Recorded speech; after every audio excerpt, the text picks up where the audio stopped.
الحمد لله والصلاة والسلام على رسول الله وبعد. اللهم صل على محمد وعلى آل محمد كما صليت على إبراهيم وعلى آل إبراهيم إنك حميد مجيد. اللهم بارك على محمد وعلى آل محمد كما باركت على إبراهيم وعلى آل إبراهيم إنك حميد مجيد. رب يسر ولا تعسر وتمم بالخير. رب اشرح لي صدري ويسر لي أمري واحلل عقدة من لساني يفقهوا قولي. بلوغ المرام ہم پڑھ رہے ہیں اور اس میں آج نواقض وضو کا موضوع انشاءاللہ ہم پڑھیں گے، یعنی جن چیزوں سے وضو ہو جاتا ہے ان کو آج ہم نے پڑھنا ہے۔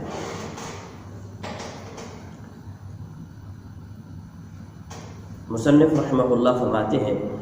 باب نواقض الوضو، وضو توڑ دینے والی چیزوں کا بیان۔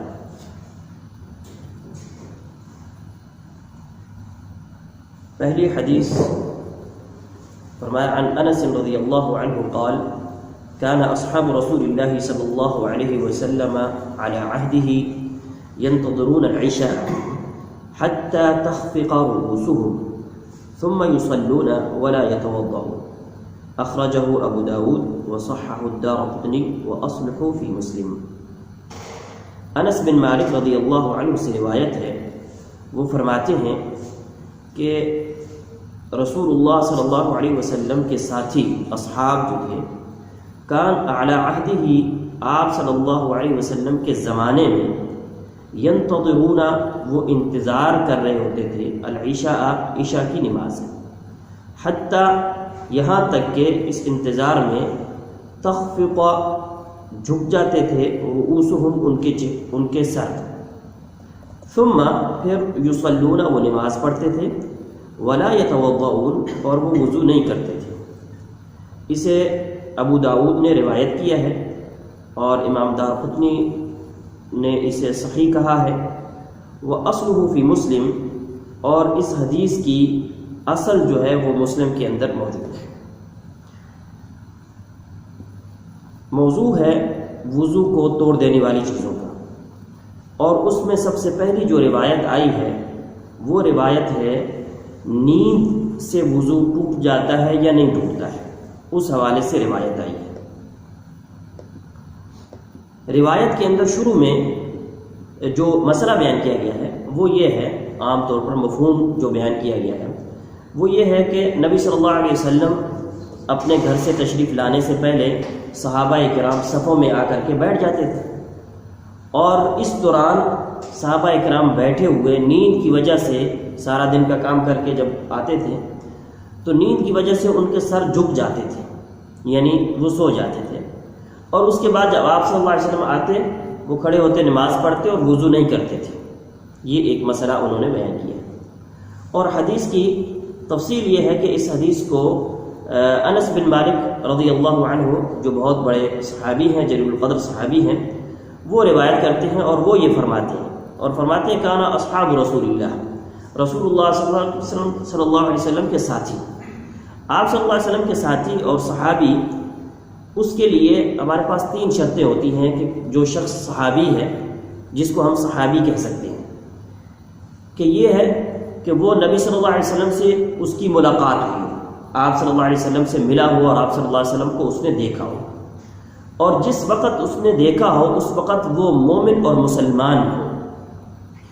اور وہ اسی اسلام اور ایمان کے اوپر ہی اس کی وفات ہوئی ہو۔ یہ 3 چیزیں ہیں، پھر ہم اس کے بارے میں کہتے ہیں کہ یہ شخص صحابی ہے۔ اب صحابہ میں 2 طرح کی چیزیں ہیں، ایک تو یہ ہے کہ حقیقتاً ہم کہتے ہیں ایک صحابی ہے، اور ایک کے بارے میں ہم کہتے ہیں یہ ہے حکماً صحابی، ہم اس کو کہہ سکتے ہیں۔ حکماً صحابی یعنی حقیقتاً تو عام صحابہ اس میں آتے ہیں، حکماً صحابی وہ ہوتا ہے کہ جو ابھی بچہ چھوٹا ہو اور وہ نبی صلی اللہ علیہ وسلم کو اس نے دیکھا ہو، اور وہ مسلمانوں کے گھروں کے اندر ہی پیدا ہوا ہو، جیسے کہ محمد بن ابی بکر رضی اللہ تعالی عنہ، وہ بھی صحابی کے درجے کو پہنچتے ہیں، اور یہ حجۃ الوداع کے سال میں یہ ان کی پیدائش ہوئی ہے۔ اب حجۃ الوداع جو ہے وہ آخری ایام میں نبی صلی اللہ علیہ وسلم کے تھے، تو یہ اس وقت پیدا ہوئے، لیکن ان کو بھی صحابی کہا گیا ہے۔ تو صحابہ میں یہ دو طرح کی چیزیں جو ہیں وہ آتی ہیں۔ نواقض وضو میں یہاں پہ نیند کا تذکرہ ہو رہا ہے، لیکن چونکہ نواقض وضو کی بات ہے تو تھوڑی سی بنیاد اس کی ذکر ہم کر دیں۔ بنیاد یہ ہے کہ وضو، نواقض وضو ہم اس کو کہتے ہیں کہ جس سے وضو باطل ہو جاتا ہے، وضو ختم ہو جاتا ہے، اس سے وضو نہیں رہتا ہے۔ اس میں عام طور پر جو ہمارے ہاں معروف چیزیں ہیں وہ یہ ہے کہ انسان پیشاب پخانہ وغیرہ کرنے سے اور اسی طریقے سے ہوا خارج ہونے سے، یہ ایک معمول کی چیزیں ہیں جن کو ہر شخص جانتا ہے کہ اس سے وضو ٹوٹ جاتا ہے۔ اسی لیے مصنف نے ان چیزوں کا تذکرہ ہی نہیں کیا ہے کیونکہ یہ عام چیزیں ہیں۔ اور اسی طریقے سے جو پیشاب اور پخانے کے راستے سے کوئی بھی چیز نکلے، وہ خون، بواسیر کا خون ہو، یا وہ کوئی کیڑا وغیرہ ہو، یا کوئی پتھر یا کوئی اور بھی چیز جو ہے وہ پتھری وغیرہ جو نکلتی ہے، اس طرح کی کچھ بھی نکلے تو اس کے نکلنے سے وضو ٹوٹ جاتا ہے۔ اور خاص طور پر پیشاب اور پخانہ، یہ اگر بعض دفعہ کسی بیماری کی بنیاد پہ اس کو کسی اور راستے سے نکالا جاتا ہے، اگر کسی اور راستے سے بھی نکالا جائے تو بھی وضو ٹوٹ جائے گا کیونکہ وہ پیشاب اور پخانہ ہے۔ اسی طریقے سے یہاں پہ جو تذکرہ ہوا ہے وہ نیند کے حوالے سے ہوا ہے۔ اب نیند یہ بڑی یعنی دلائل کے اعتبار سے ایسی چیز ہے کہ اس کے اوپر کوئی ایک رائے جو ہے وہ قائم نہیں کرتے ہیں علماء کرام،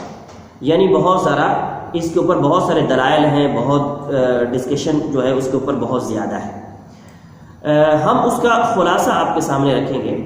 اور خلاصتاً یہ ہے، مین بات یہ ہے کہ نیند جو ہے بذات خود وضو توڑنے والی نہیں ہے۔ جیسے پیشاب پخانہ بذات خود اس کے آنے سے، ہوا خارج ہونے سے وضو ٹوٹ جاتا ہے، اس طرح نیند جو ہے وہ ایسی نہیں ہے، بلکہ نیند کا معاملہ یہ ہے کہ جب نیند آتی ہے اس کے بعد انسان کو پتہ نہیں لگتا ہے کہ اس کی ہوا خارج ہوئی ہے یا نہیں ہوئی ہے۔ نیند کے آنے کے بعد اس کو پتہ نہیں چلتا کہ اس کا ہاتھ کہاں لگا ہے، کیا ہوا ہے، اور اسے کوئی ہوش نہیں رہتی ہے۔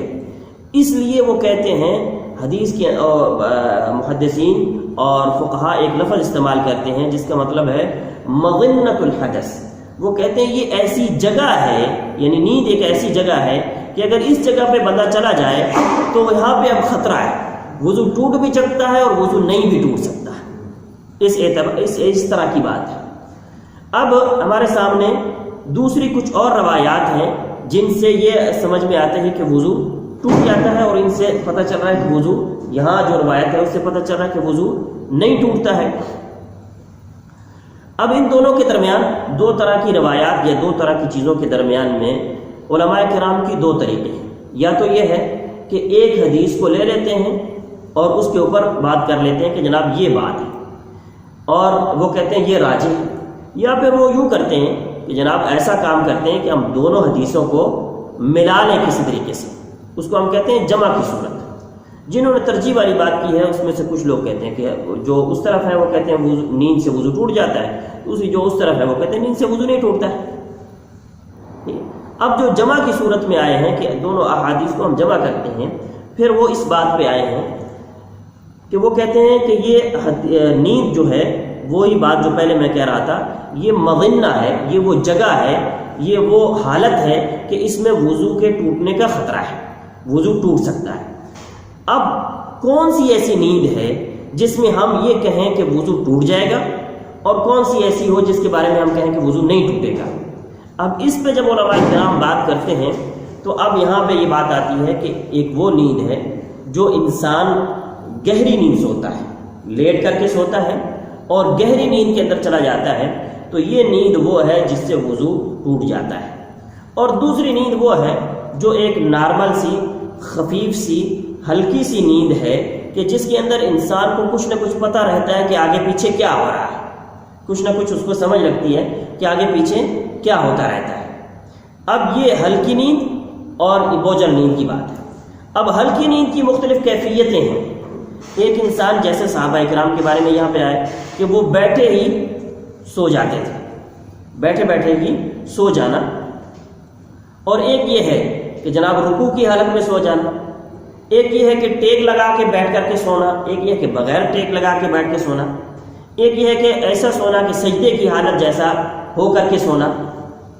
ٹھیک ہے. ایک یہ ہے کہ ایسا بیٹھنا جس کے اندر انسان بالکل جیسے میں کرسی پہ بیٹھا ہوں اور بڑے سکون سے، ٹیک بھی ہے اور بڑے اچھے طریقے سے سکون سے بیٹھ کر کے اس کے اندر ٹوٹ جاتی ہے. تو یہ پھر مختلف باتیں جو ہیں وہ آتی ہیں کہ جناب اس میں ٹوٹ جاتی ہے، اس میں نہیں ٹوٹتی ہے. البتہ یہ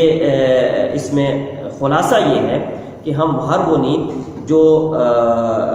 بہت زیادہ بوجھل ہوتی ہے، جو بہت گہری نیند ہوتی ہے، اس کے اندر ہم وضو کے ٹوٹنے کی بات کرتے ہیں. اور جو ہلکی نیند ہے جس کے اندر انسان کو پتہ چل رہا ہے ادھر ادھر، اس کے اندر وضو نہ ٹوٹنے کی بات کرتے ہیں. لیکن اس کے ساتھ ساتھ یہ جو بیٹھ کر کے بات کی جاتی ہے، علماء کرام محدثین جو ہمارے گزرے ہیں ان میں سے اب مجھے نام یاد نہیں آ رہا ہے، دو کے بارے میں بات آتی ہے کہ وہ کہتے ہیں کہ میرا موقف تھا کہ جو شخص بیٹھ کر کے سوئے گا اس کی نیند نہیں، اس کا وضو نہیں ٹوٹتا ہے. کہتے ہیں میرے سامنے ایک شخص بیٹھ کر کے ہی سو رہا تھا اور اس کا وضو ٹوٹ گیا. اور جب وہ جاگا اور میں نے اس کو کہا کہ تمہارا وضو ٹوٹ گیا، اس نے کہا کہ میرا وضو نہیں ٹوٹا، اور جبکہ وہ میرے سامنے ہی وضو ٹوٹ چکا تھا. تو لہٰذا اس لیے ہم کہتے ہیں کہ بہت ہلکی سی نیند ہو تو اس میں وضو نہیں ٹوٹتا ہے. گہری نیند کے اندر ہم یہ کہتے ہیں کہ اس کے اندر زیادہ گمان، غالب گمان یہی ہے کہ اس کے اندر وضو ٹوٹ جاتا ہے. اس لیے اس کو وضو کے ٹوٹنے پر ہی محمول کرنا چاہیے. بیٹھ کر کے تھوڑا بہت جس کے اندر انسان جھکتا ہے پھر جاگتا ہے پھر جھکتا ہے کچھ ہوتا ہے تو وہ اس سے وضو نہیں ٹوٹتا ہے. وہ نیند کے ساتھ کی کچھ اور چیزیں ہیں. ان میں ایک چیز ہے کہ انسان بے ہوش ہو گیا. نیند میں سویا ہے تو بعض دفعہ کچھ پتہ چلتا ہے، جب بے ہوش ہو گیا تو کچھ پتہ نہیں چلتا ہے. بعض دفعہ انسان کے اوپر غشی آ جاتی ہے. اور اسی طریقے سے اگر انسان کا عقل جو ہے وہ چلا گیا ہے، عقل ختم ہو گئی ہے، تو یہ وہ ساری صورتیں ہیں جس میں وضو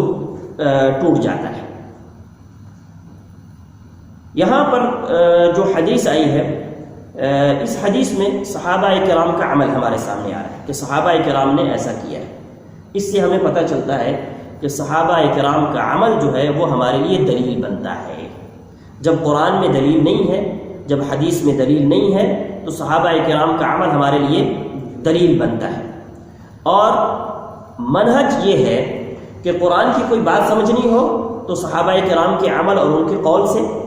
حدیث کی کوئی بات اس کی تفصیل جاننی ہو تو صحابہ کرام کے قول اور عمل سے.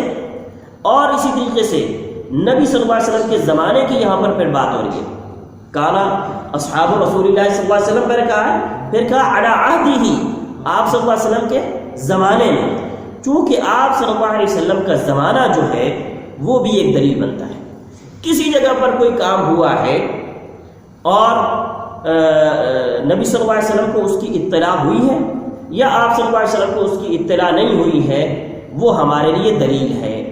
اس کی وجہ کیا ہے؟ اس کی وجہ یہ ہے کہ اگر نبی صلی اللہ علیہ وسلم مطلع ہوئے ہیں یا نہیں ہوئے ہیں، اللہ رب العزت تو مطلع ہوئے ہیں. اب جیسے کہ صحابہ کرام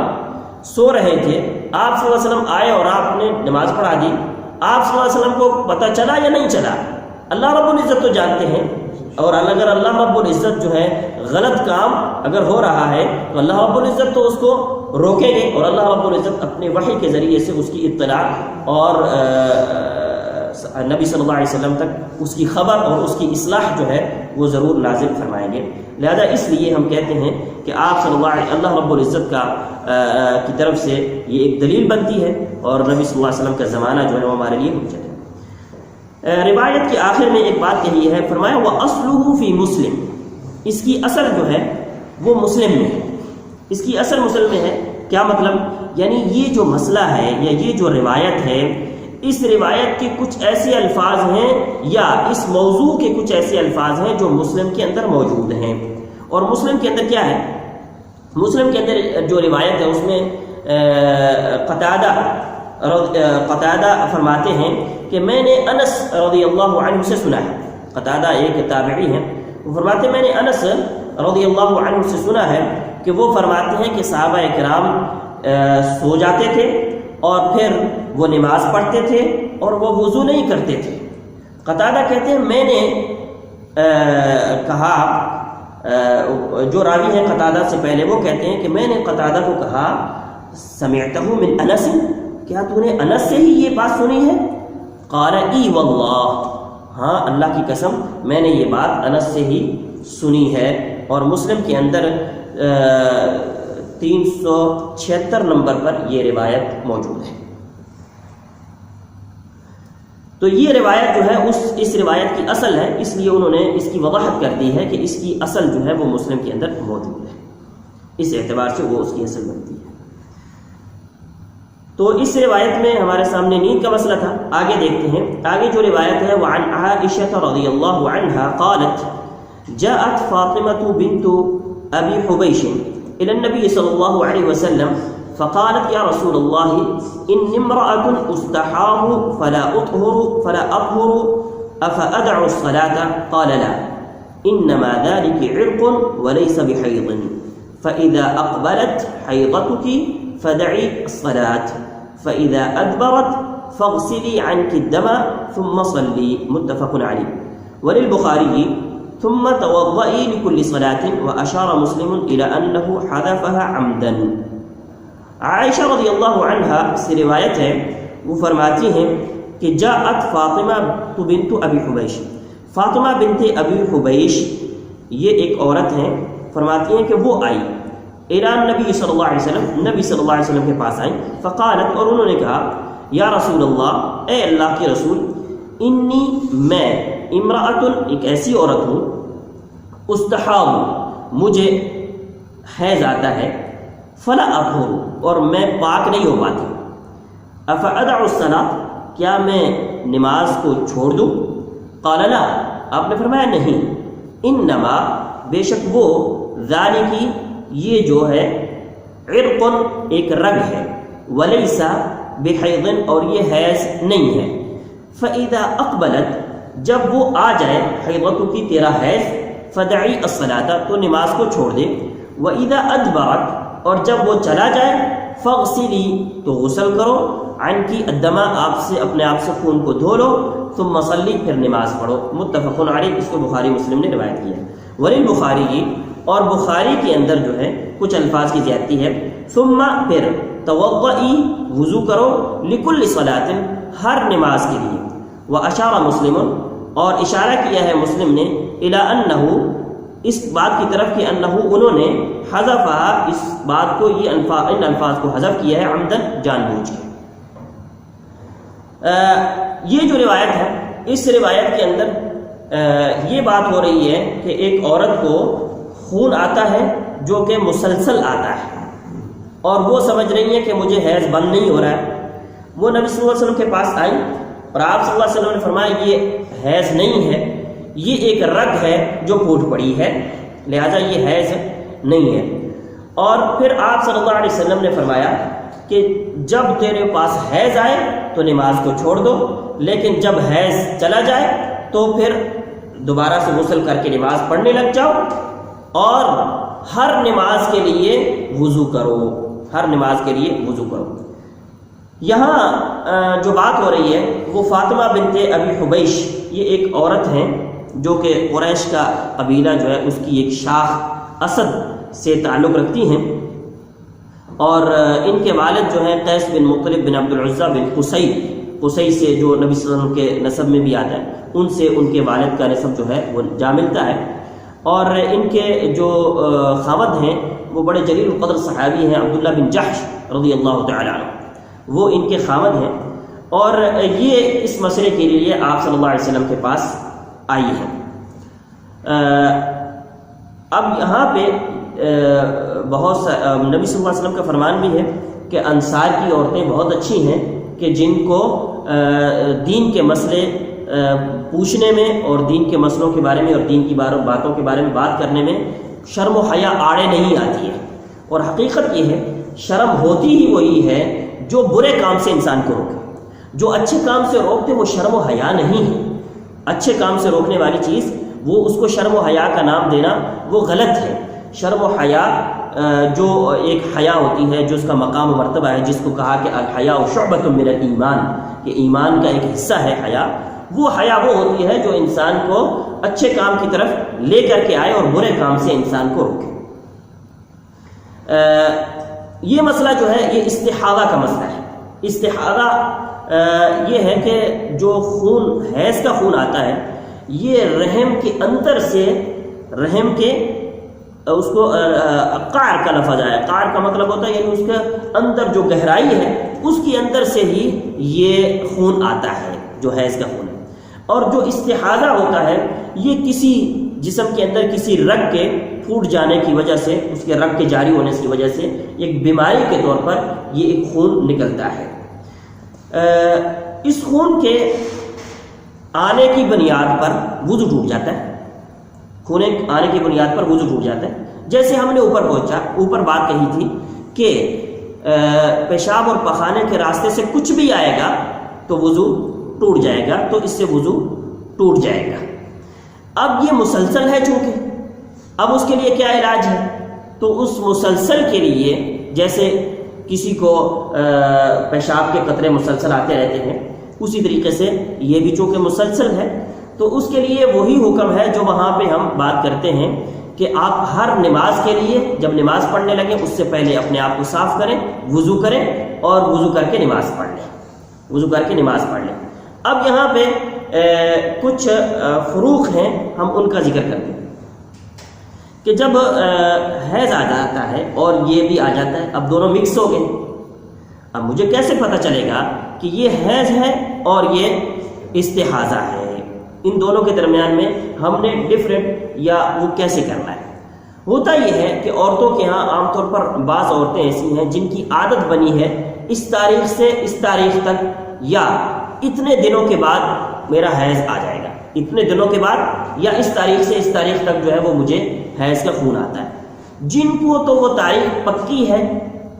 بعض کی چینج ہوتی رہتی ہے، دن چینج ہوتے رہتے ہیں، اور بعض کا وہ پکا ہے۔ جن کا پکا ہے تو وہ اپنی اس عادت کی بنیاد پر دیکھیں گی وہ جب شروع ہوتا ہے اور کتنے دن تک رہتا ہے، کسی کا 6 دن، کسی کا 7 دن، کسی کا 5 دن، کسی کا زیادہ، کسی کا کم، مختلف، وہ ہر ایک کی اپنی اپنی طبیعت ہے، اور یہ طبعی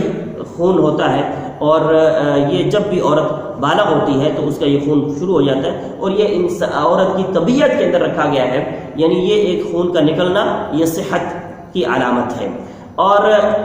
جو استحاضہ ہے، جو دوسرا خون ہے، وہ بیماری کا خون ہے، وہ صحت والا خون نہیں ہے۔ لہذا عادت کی بنیاد پر اگر ہے تو پھر عادت کو دیکھتے ہوئے ان دنوں میں حیض شمار کیا جائے گا، ان دنوں میں نماز وغیرہ سے روکا جائے گا،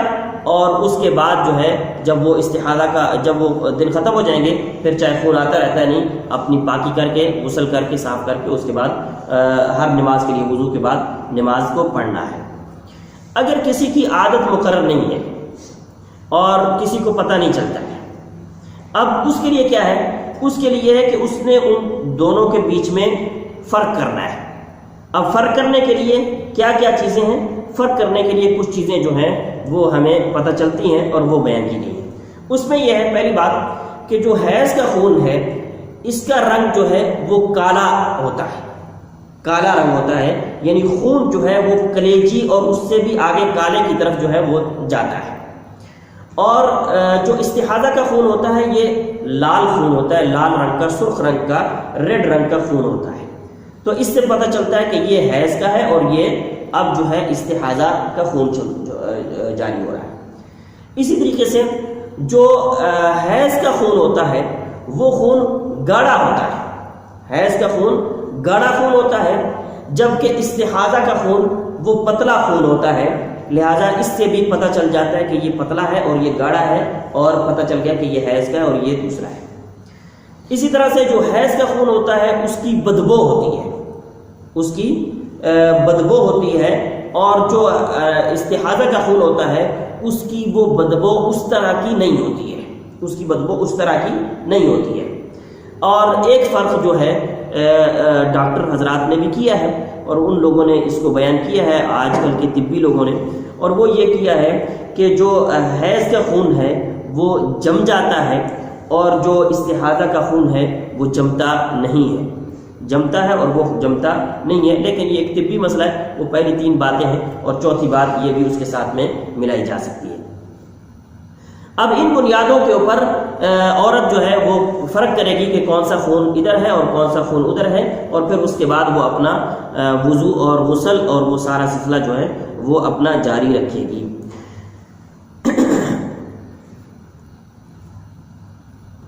یہاں جو روایت ہے اس روایت کے اندر آخر میں جو بات کی گئی ہے بخاری کے اندر جو الفاظ ہیں اس میں کہا گیا ہے کہ ثم توضئی لکل صلاۃ، پھر وضو کرو ہر نماز کے لیے۔ اب یہ جو ہر نماز کا ہے یہاں سے علماء کرام نے 2 معنی لیے۔ ایک تو یہ ہے کہ میں نے ظہر کی نماز پڑھنی ہے، ٹھیک ہے، تو ظہر کی ہی صرف نماز کے لیے وہ طہارت کی جائے گی، اس میں صرف ظہر کی نماز پڑھی جائے گی اور اس کے بعد ختم۔ اور ایک یہ ہے کہ ایک شخص نے ظہر اور عصر دونوں اکٹھی پڑھنی ہے، ایک عورت نے ظہر اور عصر دونوں اکٹھی پڑھنی ہے، تو کیا وہ ایک ہی دفعہ وضو کرے اور دونوں اکٹھی پڑھ لے ہو جائے گا، یا پہلے اس کے لیے اور پھر دوسری کے لیے دوبارہ علیحدہ سے وضو کر کے آئے؟ تو اس حوالے سے زیادہ بہتر معلوم یہ ہوتا ہے کہ وہ نماز جو ہے کا وقت جو ہے اس کے لیے ہے کہ اگر ایک وقت میں پڑھ رہی ہیں تو دونوں اکٹھی جو ہے وہ نماز اس کو پڑھ سکتے ہیں۔ اور اسی طریقے سے فجر کی نماز پڑھی ہے، اس کے بعد اشراق کے ٹائم میں دوبارہ اس کو وضو کرنا چاہیے اور دوبارہ سے وہ نماز جو ہے وہ پڑھنی چاہیے۔ اور صفائی وغیرہ کے لیے اور انڈر ویئر کے مسائل ہیں جو اس کے اندر کہ وہ اس کو استعمال کرنا چاہیے ان صورتحال کے اندر۔ اس کے بعد آخر میں کہا وَأَشَارَ مُسْلِمٌ إِلَىٰ أَنَّهُ حَذَفَهَا عَمْدًا، کہ یہ جو آخری الفاظ ہیں یہ بخاری کے اندر موجود ہیں اور امام مسلم نے ان الفاظ کو جان بوجھ کر اس کو امام مسلم نے یہ اشارہ دیا ہے کہ انہوں نے یہ الفاظ جان بوجھ کے حذف کر دیے ہیں، یعنی یہ الفاظ کی حدیث کے اندر وہ موجود ہیں۔ تو دوسرا مسئلہ جو یہاں پر ہے وہ یہ کہ استحاضہ جس عورت کو آتا ہے اس کا بھی اس سے بھی وضو جو ہے ٹوٹ جاتا ہے اور ہر نماز کے لیے اس کو وضو کرنا پڑے گا۔ اسی میں ساتھ میں دوسرا ایک مسئلہ جو ہے وہ بھی ہم ملا لیتے ہیں کہ کچھ عورتوں کو مسئلہ ہوتا ہے لیکوریا، جس کو ایک بیماری جو ہے وہ کہا جاتا ہے کہ کچھ رطوبت جو ہے، نمی جو ہے وہ شرمگاہ پہ آتی رہتی ہے، تو اسی طریقے سے مردوں کے اندر اس کو ہم جریان کہتے ہیں میرے خیال میں، اور وہ بھی بیماری اسی کے ساتھ میں ہی اس کو بھی ملایا جاتا ہے، اور اسی کے ساتھ میں ہی جیسے میں نے شروع میں کہا کہ جس بندے کو پیشاب کے قطروں کی بیماری ہے کہ وہ بھی آتے رہتے ہیں، اس کو بھی اسی کے ساتھ ہی ملایا جائے گا، اور یہ سارے مسائل جو ہیں ایک ہی مسئلہ کے ساتھ میں ہی اس کو ملایا جائے گا، اور ایک ہی مسئلہ بنتا ہے کہ وضو کریں، طہارت کریں، وضو کریں اور نماز پڑھیں، اور پھر ہر نماز کے لیے اس کو وضو کرنا ہے۔ آگے روایت ہے وعن علی بن ابی طالب رضی اللہ عنہ قال كنت رجلا مذاء فامرت المقداد بن الاسود ان يسأل النبي صلى الله عليه وسلم فسأله فقال فيه الوضوء متفق عليه واللفظ للبخاری۔ علی بن ابی طالب رضی اللہ عنہ سے روایت ہے، فرماتے ہیں کنت رجلا، میں تھا ایک ایسا آدمی، مذاء جو بہت زیادہ مزی جس کو آتی ہے، فامرت میں نے حکم دیا المقداد بن الاسود، مقداد بن اسود رضی اللہ عنہ کو، ان یسأل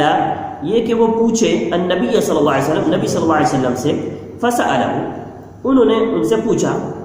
فقالا تو آپ نے فرمایا فیہ الوضوء اس میں وضو ہے، متفق علیہ، اس کو بخاری مسلم نے روایت کیا، واللفظ للبخاری، اور یہ الفاظ جو آپ کے سامنے ذکر کیے گئے ہیں وہ بخاری کے ہیں۔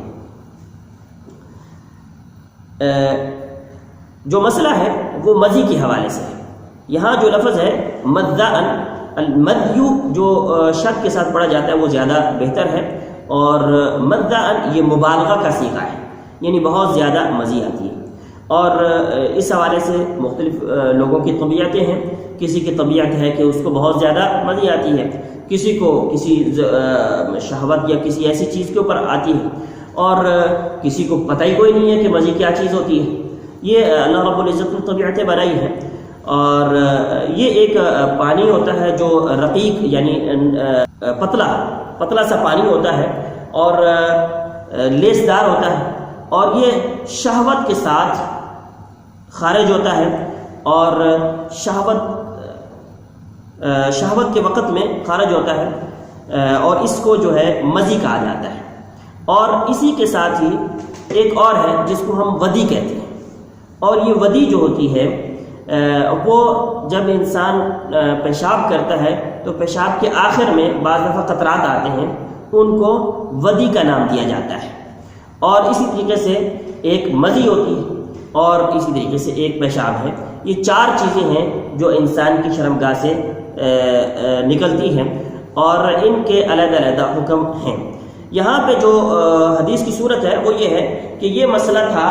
مزی کا علی رضی اللہ تعالی عنہ کو، اور انہوں نے مقداد بن اسود کو کہا کہ آپ جا کر کے پوچھیں۔ اس میں دو وجہ، کیوں انہوں نے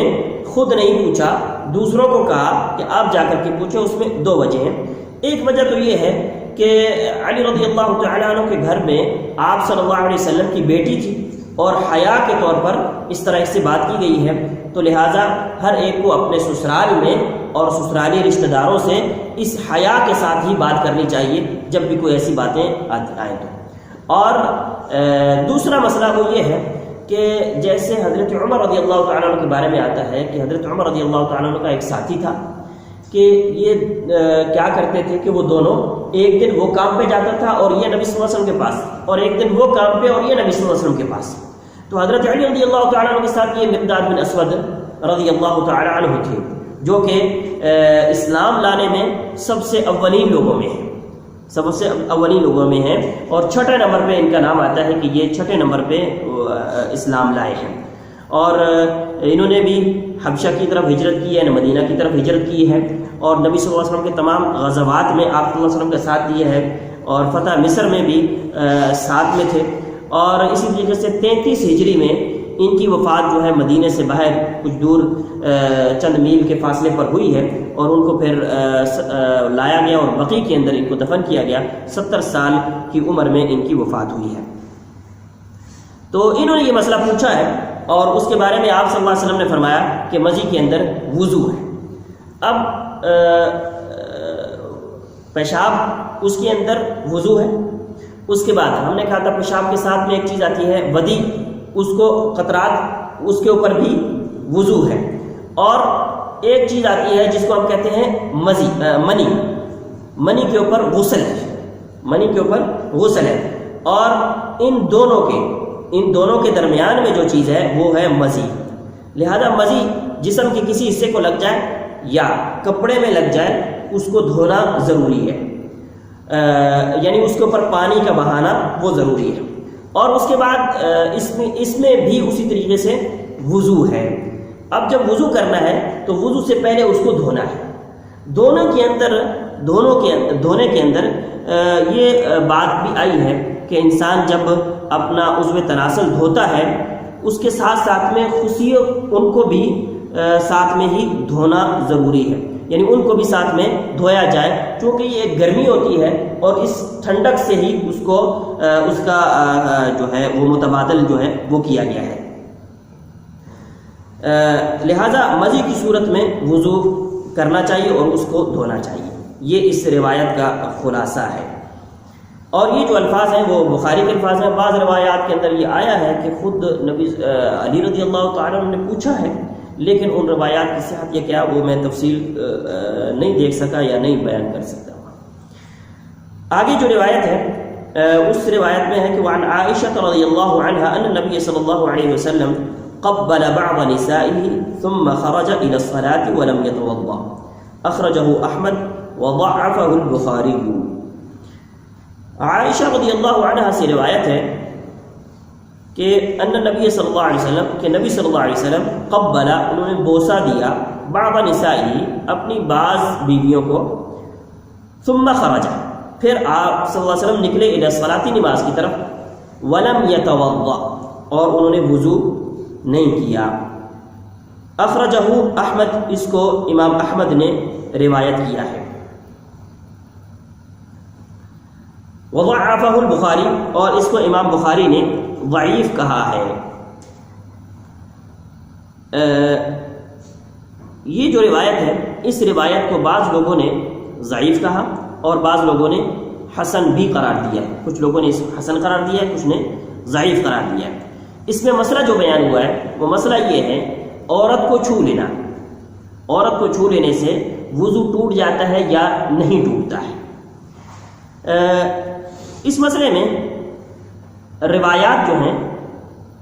وہ اور دوسری روایات بھی ہیں جن کے اندر یہ آتا ہے کہ آپ صلی اللہ علیہ وسلم گھر کے اندر تہجد کی نماز پڑھتے تھے، سیدہ عائشہ صدیقہ رضی اللہ تعالیٰ عنہ لیٹی ہوتی تھی، اور جب آپ سجدے میں جانے لگتے تھے آپ ان کے قدم پر، ان کے پیروں پر ہاتھ مارتے تھے اور وہ پیچھے کر لیتی تھی اور آپ سجدہ کیا کرتے تھے، جس سے پتہ چلتا ہے کہ عورت کو ہاتھ لگانے سے وضو نہیں ٹوٹتا ہے۔ اور اسی طریقے سے سیدہ عائشہ رضی اللہ تعالیٰ عنہ فرماتی ہیں کہ ایک رات میں اٹھی، چونکہ اس دور میں راتوں میں دیے نہیں ہوتے تھے اور روشنی نہیں ہوتی تھی، وہ فرماتی میں اٹھی اور میں نے سوچا کہ نبی صلی اللہ علیہ وسلم نہیں ہے، کہیں گئے، بستر پر نہیں ہے۔ میں نے ایسے ہاتھ مارا تو میرا ہاتھ آپ صلی اللہ علیہ وسلم کے قدم پر لگا، اور آپ کے قدم جو ہے وہ کھڑے ہوئے تھے، یعنی آپ سجدے کی حالت میں تھے اور آپ کے قدم جو ہے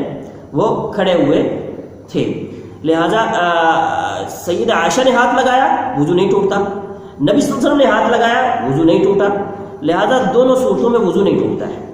شیخ ابن عثیمین رحمہ اللہ نے یہاں پہ ایک بات لکھی ہے، وہ فرماتے ہیں کہ یہ مسئلہ یا یہ حدیث یہاں پہ لانے کی ضرورت ہی نہیں ہے۔ جب یہ حدیث کو امام بخاری رحمہ اللہ نے ضعیف قرار دیا ہے اور یہ مسئلہ اس سے وضو ٹوٹتا ہی نہیں ہے، اس سے وضو نہیں ٹوٹتا ہے، تو اس کو لانے کی ضرورت ہی نہیں پیش آتی ہے۔ لیکن مسئلہ یہ ہے کہ کچھ لوگ ہیں جو کہتے ہیں عورت کو ہاتھ لگانے سے وضو ٹوٹ جاتا ہے، اس مسئلے کی وضاحت کے لیے یہ حدیث کو لایا گیا ہے۔ اور وہ مسئلہ کیوں کھڑا ہوا ہے؟ کیونکہ قرآن کریم کے اندر جہاں پر وضو کے حوالے سے اور اس حوالے سے بات چیت ہوئی ہے، اس کے آگے جو آگے الفاظ یہ ہیں اولا مستم النساء، اولا مستم النساء، جب تم لمس کرو، چھو اپنی عورتوں کو۔ اب وہاں پہ چونکہ اجماعی طور پر مسئلہ یہ ہے، اور عبداللہ ابن عباس جو ترجمان القرآن ہیں وہ اس روایت اور اس حدیث، اس آیت کی اور ان الفاظ کی وضاحت میں وہ کہتے ہیں کہ یہاں سے لمس سے مراد جماع ہے۔ قرآن نے ادب سکھایا ہے کہ لفظ جماع یا وہ نہیں استعمال کیا، بلکہ لمس کے ذریعے سے، یعنی ایسی باتیں جو اس طرح کی باتیں ہوتی ہیں ان کو اشارے اور کنایے کے انداز میں بات کی جائے، اور قرآن نے ایک ادب سکھایا ہے۔ وگرنہ بعض جگہ پہ جہاں پہ صراحت اور وضاحت کی ضرورت تھی وہاں پہ وضاحت کی بھی گئی ہے، لہٰذا وہ فرماتے ہیں کہ وہاں پر جماع کا تذکرہ ہے، وہاں پہ یہ صرف لمس کا تذکرہ نہیں ہے۔ جبکہ امام شافعی علیہ رحمہ وہ فرماتے ہیں کہ اگر عورت کو ہاتھ لگ جائے وضو ٹوٹ جاتا ہے۔ اس لیے بہت سارے شافعی لوگ جو ہیں وہ دستانے پہن کے اپنی بیویوں کے ساتھ میں گھومتے ہیں کہ اگر وہ ہو جائے گا تو وضو ٹوٹ جائے گا، جبکہ یہ وضو نہیں ٹوٹتا ہے اس سے۔ آگے روایت ہے وعن ابی ہریرہ رضی اللہ عنہ قال قال رسول اللہ صلی اللہ علیہ وسلم اذا وجد احدكم في بطنه شيئا فاشكل عليه اخرج منه شيء ام لا فلا يخرجن من المسجد حتى يسمع صوتا او يجد ريحا اخرجه مسلم۔ ابو ہریرہ رضی اللہ تعالی عنہ سے روایت ہے، فرماتے ہیں کہ رسول اللہ صلی اللہ علیہ وسلم نے فرمایا اذا وجد، جب پائے، احدکم، تم میں سے کوئی ایک، فی بطنہ ہی، اپنے پیٹ میں، شیئن، کچھ، اپنے پیٹ میں وہ کچھ پائے، یعنی کچھ سے مراد یہاں پہ ہوا، فاشکل علیہ، اور وہ مشکل ہو جائے اس کے اوپر، یعنی شک میں پڑ جائے، فاخرج منہ شیء ام لا، کیا اس سے کچھ نکلا ہے یا نہیں، فلا یخرجن، وہ نہ نکلے، من المسجد، مسجد سے نہ نکلے، یعنی وہ نماز سے نہ نکلے، حتیٰ، یہاں تک کہ یسمع، وہ سنے، صوتاً، آواز، ہوا خارج ہونے کی آواز سنے، او یجد ریحاً، یا پھر اس سے کوئی بو آ جائے۔ اخرجہ مسلم، اسے مسلم نے روایت کیا ہے۔ یہ روایت جو ہے جس کے اندر یہ بات بیان کی گئی ہے وہ یہ ہے کہ شیطان بندے کو تنگ کرتا ہے وضو کے بعد، اور وہ اس کو یہ محسوس کرواتا ہے اور اس کے اندر وسوسہ ڈالتا ہے اور اس بات کی طرف اس کو لاتا ہے، اور وہ یہ سمجھتا ہے کہ کہیں ہوا خارج ہوئی ہے، کچھ ہوا ہے، اور بعض دفعہ اس طرح سے بندہ وسواس کی بیماری میں چلا جاتا ہے۔ فرمایا کہ اس شیطان کی اس بات کو نہیں سننا ہے، بلکہ جب تک دو باتیں ہیں، تمہیں آواز آ جائے یا بو آ جائے، تو ان دونوں چیزوں میں سے ایک ہی ہوتی ہے، یا تو آواز آتی ہے یا بو ہوتی ہے یا دونوں ہوتی ہے، یا دونوں پھر نہیں ہوتی ہے، یا دونوں نہیں ہوتی ہے۔ اور قاعدہ یہ ہے اسلام کا کہ یقین جب ہو جائے کسی بات پر اس یقین کو ہم شک کے ساتھ ختم نہیں کر سکتے ہیں۔ شک کی بنیاد پر وضو نہیں ٹوٹتا ہے، یقین کی بنیاد پر وضو ٹوٹتا ہے، لہذا جب یقین ہوگا تو ہی وضو ٹوٹے گا، شک کی بنیاد پر وضو نہیں ٹوٹتا ہے۔ لیکن اس کے علاوہ یہ مسئلہ بھی واضح ہے کہ آپ صلی اللہ علیہ وسلم کا فرمان ہے کہ کھانے کی حاضری میں، کھانے کی موجودگی میں، جب انسان کو بھوک لگی ہو، کھانا موجود ہو، موجودگی میں نماز نہیں ہوتی ہے، اور اسی طریقے سے فرمایا ولا وهو يدافعه الاخبثان، اور جب انسان پیشاب اور پخانے کو روکے ہوئے ہے اور اس حالت میں وہ نماز پڑھ رہا ہے تو وہ بھی نماز نہیں ہو رہی۔ تو یہ ایک عام روایت ہے، اور جو لوگوں کے یہاں عام طور پر مسائل پوچھے جاتے ہیں اس حوالے سے کہ میرا وضو ٹوٹ جاتا ہے، وضو اس طرح سے نہیں ٹوٹتا ہے۔ آگے جو روایت ہے وعن طلق بن علی رضی اللہ عنہ قال قال رسول اللہ صلی اللہ قال رجل مسست ذکری، طلق بن علی رضی اللہ تعالی عنہ سے روایت ہے، وہ فرماتے ہیں قال رجل، ایک آدمی نے کہا مسست ذکری، میں نے چھوا ہے اپنی شرمگاہ کو، او قال، یا اس نے کہا الرجل، ایک آدمی ہے، یمس، وہ چھوتا ہے، ذکرہ، اپنی شرمگاہ کو، فی الصلاۃ، نماز میں، علیہ وضوء، کیا اس کے اوپر وضو ہے؟ فقال نبی صلی اللہ علیہ وسلم، آپ صلی اللہ علیہ وسلم نے فرمایا لا، وضو نہیں ہے، انما ہوا، بے شک وہ، بضعۃ منک، تمہارے جسم کا ایک ٹکڑا ہے۔ اخرجہ الخمسہ، اس کو پانچوں نے روایت کیا ہے، جس کی وضاحت ہم پہلے کر چکے ہیں، وصح ابن حبان، اور ابن حبان نے اس کو صحیح کہا ہے۔ آگے فرماتے ہیں وقال ابن المدینی، اور ابن مدینی جو کہ امام بخاری علیہ رحمہ کے استاد ہیں، ابن مدینی رحمہ اللہ بہت بڑے محدث ہیں، وہ فرماتے ہیں هو احسن، یہ حدیث زیادہ بہتر ہے، من حدیث بصرہ، بصرہ کی حدیث سے۔ اب بصرہ کی حدیث کیا ہے جو آگے آ رہی ہے؟ آگے والی روایت کیا ہے؟ وعن بصرة بن صفوان، بصرہ بن صفوان رضی اللہ تعالیٰ عنہ سے روایت ہے، ان رسول اللہ صلی اللہ علیہ وسلم، بے شک رسول اللہ صلی اللہ علیہ وسلم، قال، انہوں نے فرمایا، من مس ذکرہ، جس نے چھوا اپنی شرمگاہ کو، فلیتوضا، اس کو چاہیے کہ وضو کرے۔ اخرجہ الخمسہ، اس کو بھی پانچوں نے روایت کیا ہے، وصححہ الترمذی، اور اس کو ترمذی نے روایت کیا ہے، وابن حبان، اور ابن حبان نے بھی، وقال البخاری، اور امام بخاری علیہ رحمہ نے فرمایا، ہوا اصح شیء، وہ سب سے زیادہ صحیح ترین چیز ہے، فی ھذا الباب، اس مسئلے میں یہ روایت جو ہے سب سے زیادہ صحیح ترین چیز ہے۔ اب جو مسئلہ ہے، یہ مسئلہ یہ ہے کہ کیا شرمگاہ کو چھونے سے وضو ٹوٹ جاتا ہے یا وضو نہیں ٹوٹتا ہے۔ یہاں بہت ساری باتیں جو ہیں وہ علماء کرام سے ہم سنتے ہیں۔ کچھ لوگ کہتے ہیں کہ جناب اگر شہوت سے ہاتھ لگایا ہے تو وضو ٹوٹ جائے گا، اور اگر بغیر شہوت کے ہے تو وضو نہیں ٹوٹے گا، کیونکہ دو طرح کی روایات آ رہی ہیں۔ کچھ کہتے ہیں جناب جان بوجھ کے اگر لگایا تو ٹوٹ جائے گا، بھول کے ٹوٹا ہے تو نہیں ٹوٹے گا۔ اور جو مناسب ترین بات ہے جو کہی جاتی ہے وہ یہ ہے کہ اگر کپڑے کے اوپر سے ہاتھ لگایا ہے تو وضو نہیں ٹوٹے گا، اور اگر کپڑے کے اندر سے ہاتھ لگایا، بغیر کپڑے کے ہاتھ لگایا ہے تو وضو ٹوٹ جاتا ہے۔ اب یہ مسئلہ جو ہے بہت زیادہ علماء کرام کے درمیان میں اس کے اوپر بہت زیادہ بحث اور بہت زیادہ اس کے اوپر بھی مناقشہ، اور جیسے آپ کو میں نے کہا تھا ڈیسیژن بہت زیادہ اس کے اوپر موجود ہے کہ علماء کرام اس پہ بات کرتے ہیں۔ لیکن کچھ نے تو کہا کہ جناب وضو کرنا چاہیے ہر صورت میں، کسی بھی صورت میں ہے۔ کچھ نے کہا کہ نہیں جی یہ حائل والی بات جو ہے یعنی کپڑے کے اوپر سے والی بات یہ صحیح ہے کہ اوپر سے اگر ہاتھ لگائے تو کوئی بات نہیں اور نیچے سے، اور اس کی تائید بھی ہوتی ہے۔ اس کی تائید کیسے ہوتی ہے؟ یہاں پہ کیا لفظ ہے؟ فرمایا الرجل یمس ذکرہ فی الصلاۃ، کہ وہ ہاتھ لگاتا ہے نماز میں۔ اب نماز میں کوئی اندر سے تو ہاتھ نہیں لگائے گا، نماز میں اوپر سے ہی ہاتھ لگاتا ہے، اور اس کے اوپر کیا کہا؟ لا انما هو بضعۃ منک، اس میں کہا ہے کہ وہ تمہارے جسم کا ایک ٹکڑا ہے۔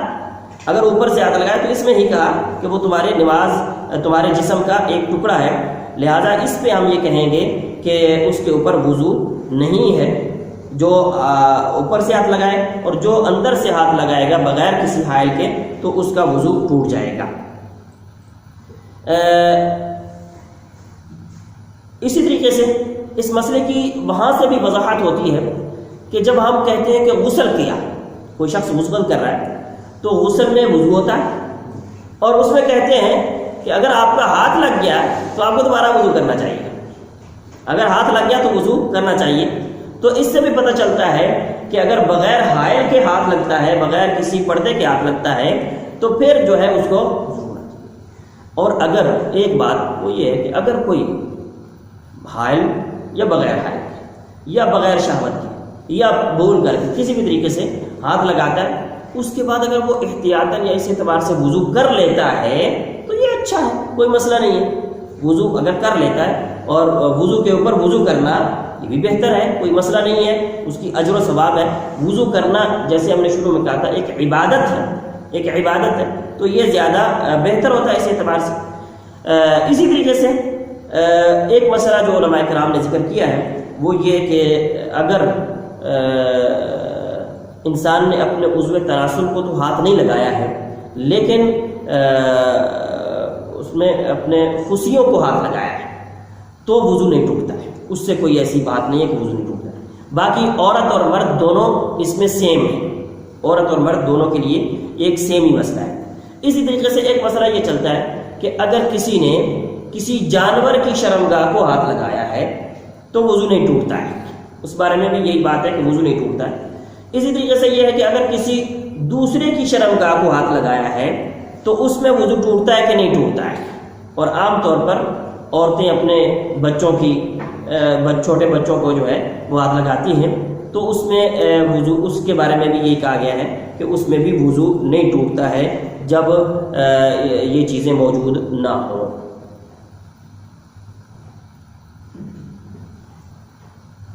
آج کے لیے میرے خیال میں